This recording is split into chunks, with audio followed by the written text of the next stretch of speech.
All right, Jesse on Fire, welcome back to the channel. Now, some of you guys may have noticed that I've started to sprinkle in other things on top of just pure mixed martial arts, because this is a mixed martial arts channel, but we talk about other things, because what this actually is this is a men's entertainment channel. And I choose to talk about sports, the sports I know about, which happen to be MMA, but I'm also going to talk about some other things that you guys are going to be into. Like, as an example, I'm going to recommend the best documentary ever that I've been watching in the last couple days. Brand new documentary that just came out that is so sick, okay? It's a documentary series, as a matter of fact.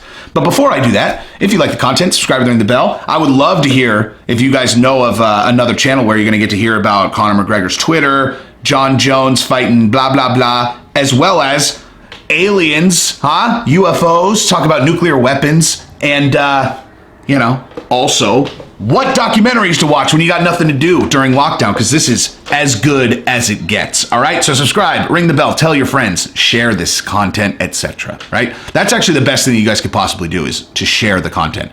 Somebody just commented in my comments that I should dye my eyebrows black. I see what you're talking about. You literally can't even see them.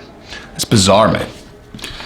Bizarre. Anyways, here it is, okay? So you guys ready for the best documentary series that anybody will ever recommend for you guys? Okay? Now, that might be a little bit strong, but this is as good as it gets in terms of, I can't believe how good this actually was. Now, I know a lot about this topic as well. This is Mexican drug cartels, or drug cartels, history of the drug war, etc. I told you guys I know everything about the mafia, so unsurprisingly, I know a lot about the narcos as well. And to say that I'm pretty well versed in the different cartels in Mexico and the history around there, I watched Narcos, what my viewpoint and what I've seen, kind of irrelevant. But if you've watched Narcos Narcos Mexico on Netflix and you kind of know that story, then this is going to be amazing, okay? Because this is the new documentary on Amazon, The Last Narc. And this is about Kiki Camarena, so the DEA agent that ultimately that found that gigantic marijuana plantation, burned it, and then got kidnapped and tortured and questioned because the Mexican drug cartel, and more importantly, the Mexican government, and we now find out the CIA, was very interested in what the DEA had found out about connections between the Mexican government, CIA, drug cartels, etc. And I am going to give you a little preview of exactly what to expect from this documentary, okay? Because it is so sick. So here's the deal. Have you ever wondered what kind of people would go around and kidnap, let's say as an example, a DEA agent, and then strap them to a chair and then beat them until all of their teeth are knocked out of their face and break their jaw and torture them until all their bones are broken in their body, or then they're going to inject them with stimulants to wake them up so they can continue to torture them? Have you ever thought about what kind of person is capable of that? And I'm not talking about what kind of person. I'm talking about specifically who would do that? Who would do that? Right? What level, who would do that? And more so, there's this whole element down there of these cartel bosses and cartel members that will literally kidnap 24 people and then decapitate them and then hang them from an overpass, right? And I've always looked at that and just been listen, I'm no stranger to violence. And I certainly am not a person who's unaware that if put in a situation where that became normalized, I'm capable of warfare, personally. But this stuff that I've seen in drug cartels, I look and I'm this is barbaric and inhuman on a level that I can't even understand. I've read books about cartel guys doing things to people that are unfathomable, right? Literally unfathomable. As an example, okay? As an example, this is a true story, okay? Well, at least the Sicario who's confessing it says it's a true story.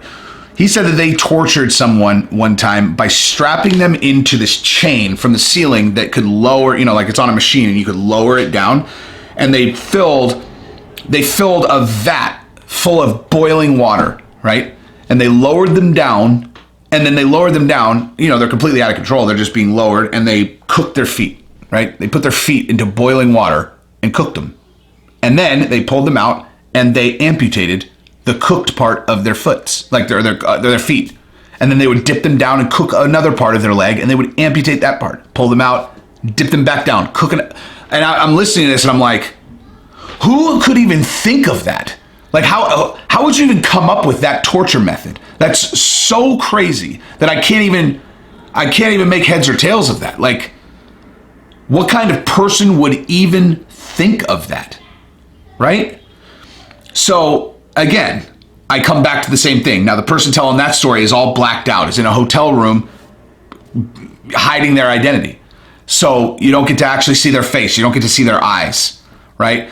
Now, Showtime did a special where they supposedly were kind of like behind the lines, and this was a real Mexican drug cartel and a real Mexican drug cartel boss. And I don't know if you guys have seen that documentary series. I can't remember exactly what it's called, but it's on Showtime, and it's about the drug business.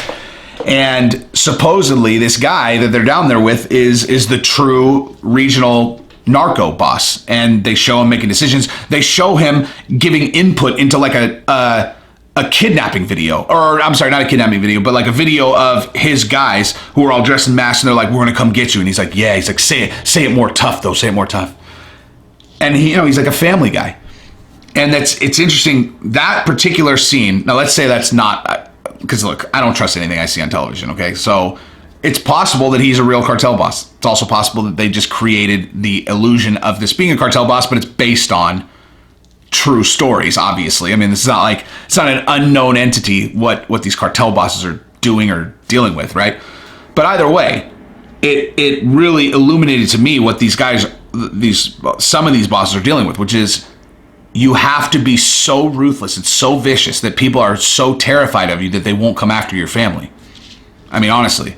Like, that's what it looked like to me, if you take for granted that not all of them are just utter sociopathic, sick maniacs. Now, obviously, a person who can dip a person into a vat of boiling water is a psychopath, a sick, demented maniac. Okay? I mean, that person who could actually do that, I mean, do you have words for it? Now, you know who they talk about a lot in this particular documentary? El Chapo.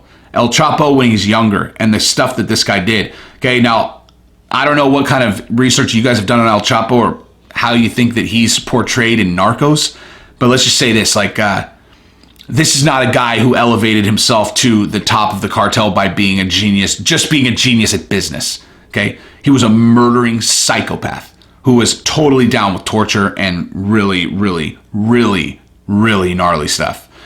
But anyway, as it relates to this particular documentary, okay, they have 3 participants who are actively participating in this documentary, giving their side of the story, who were there when they tortured Kiki Camarena, who, by the way, I was not making that up. They beat him until they knocked all of his teeth out. They fractured all of his bones. They shattered his jaw. They, like, ultimately when he couldn't, like, when he couldn't talk anymore, they have a recording and he's just begging them to stop hitting him, and he doesn't even know anything.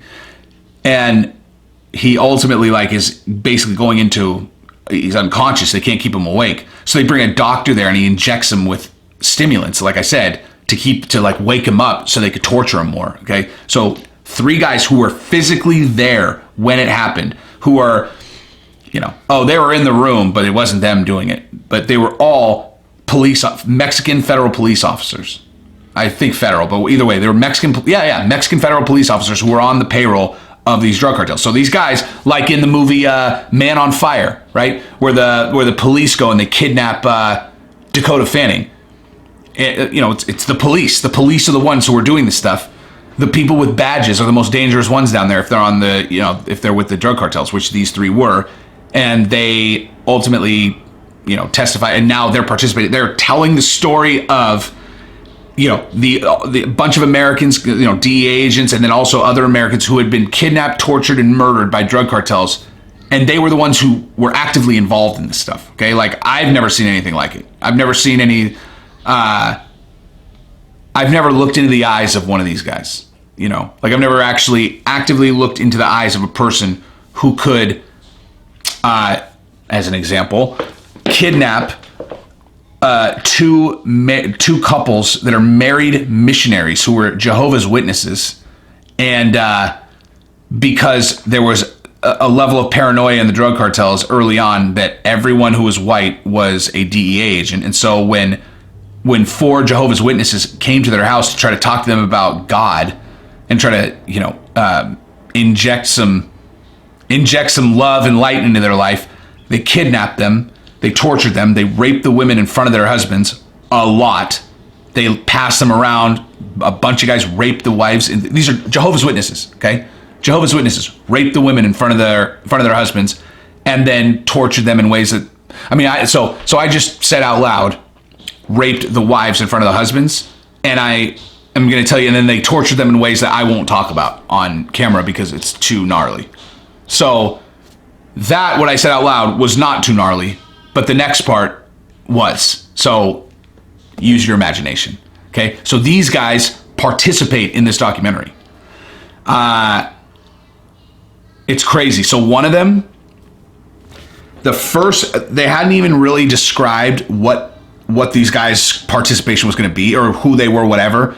They're like, this guy is blah, blah, blah. They basically are just saying, oh, this is a cop from Mexico.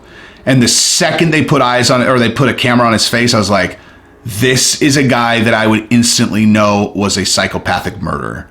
I'm not like exaggerating that. Like if that guy grabbed me by the arm and was pulling me into a car, or was grabbing me, any kind of anything. As a matter of fact, if I just saw him walking down the street, I would be like, that's a dude who's capable of torturing someone until they're dead.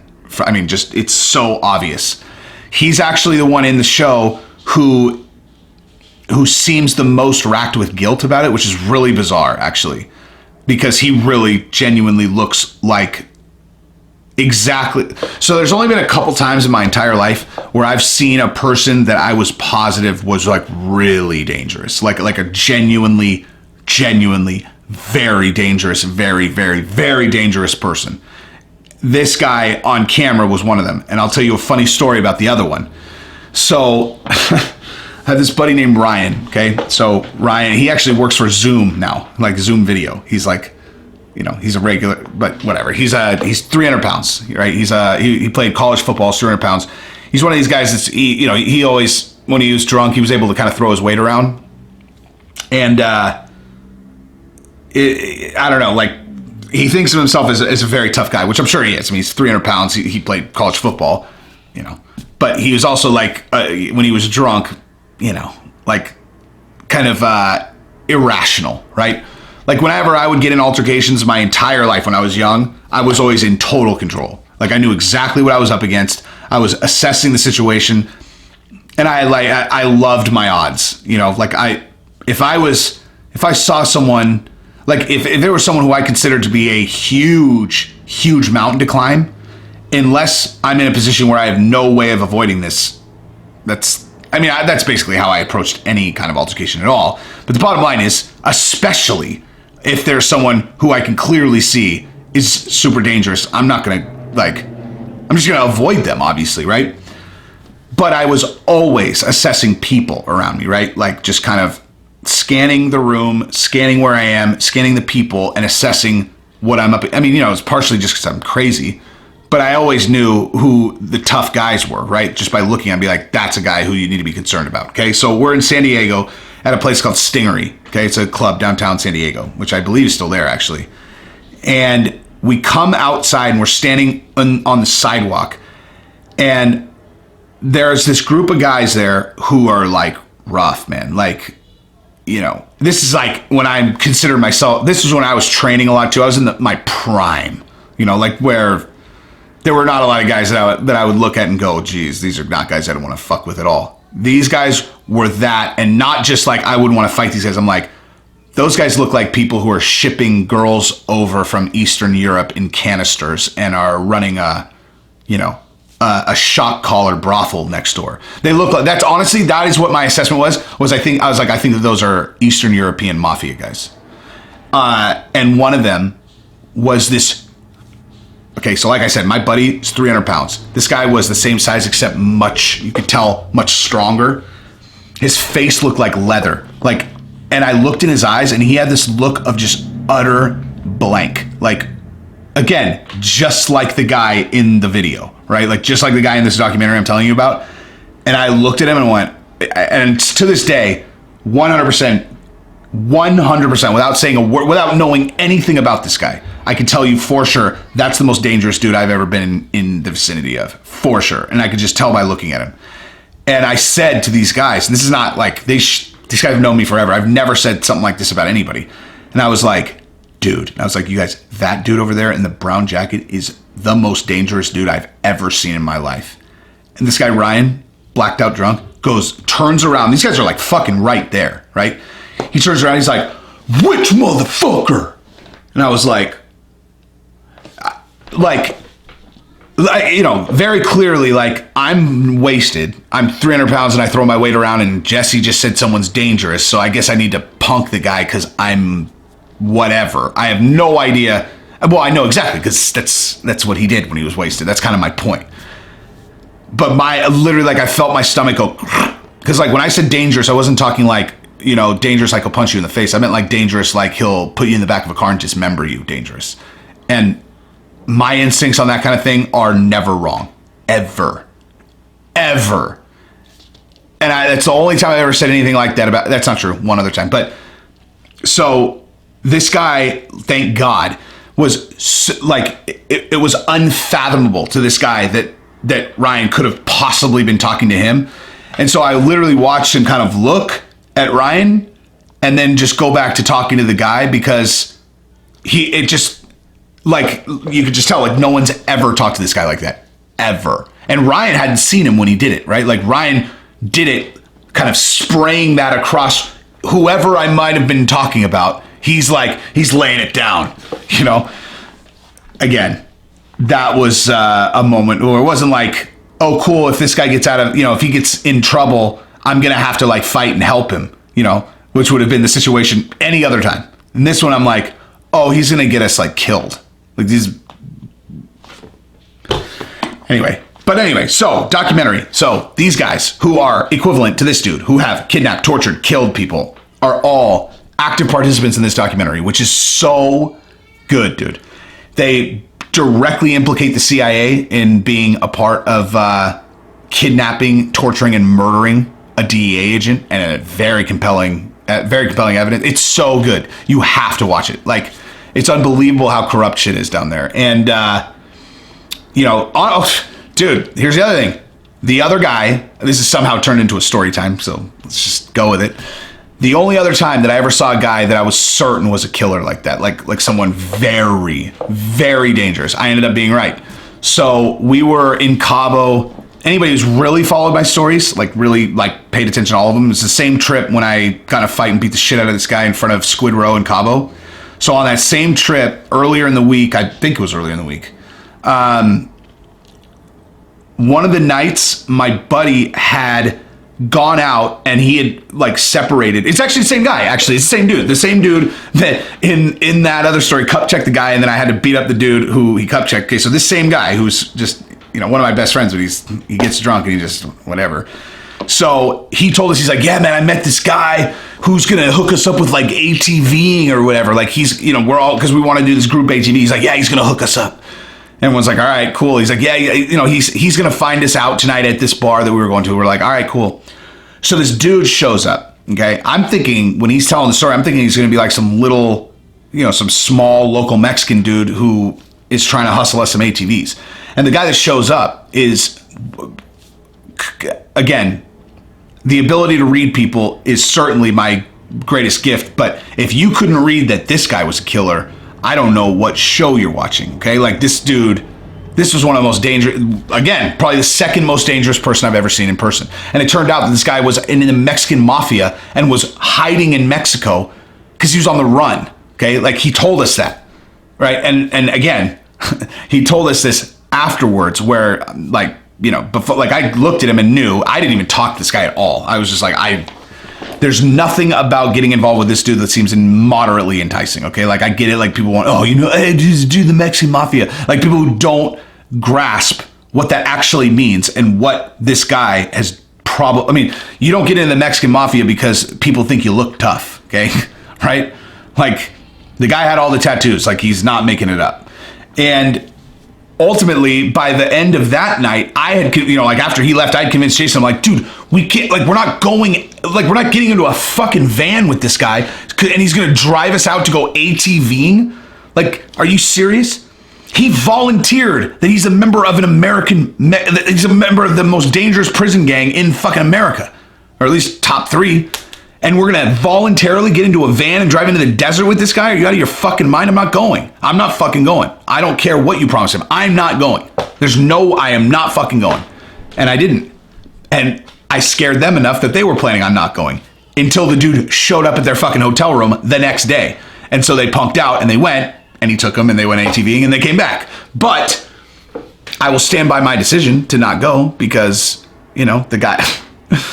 Like a person who volunteers there in the Mexican mafia and they're on the run and they're just trying to hustle up some extra money. Okay, that's fine. I mean, again, 8 times out of 10, they probably take you ATVing and they take you home. Guess what? The other 2, you get strapped to a chair and you're calling your mommy and your daddy and you're getting them to wire you $100,000 so the guy won't murder you, and then they might murder you anyway because you can identify them. I'm good. Not a risk I'm willing to take to go ATVing when I can just go to the concierge at the fucking hotel and go on that trip, right? Common sense. Anyway, so this video has sprawled, but bottom line, The Last Narco is a 10 out of 10 documentary that every single one of you should for sure watch. If any of you watch that documentary and you don't think it's good, well, first of all, then the only answer could be that you are not into this kind of thing. Because if you're into Mexican drug cartels, narcos, shit like that, 100% of people will think it's fucking awesome. It's the best documentary about the narcos I've ever seen. So with that, that's what I got. Subscribe to the channel, ring the bell. Like I said, this is a variety channel now, dog. We talk MMA. I'll tell you stories. I'll tell you about the narcos. I'll tell you about the documentary. All that shit. I'm trying to think of what other stuff has happened in Mexico, because there are other stories that I just can't tell. Too incriminating. Make me look bad. But, yeah, that's what I got. Subscribe to the channel, ring the bell. Peace.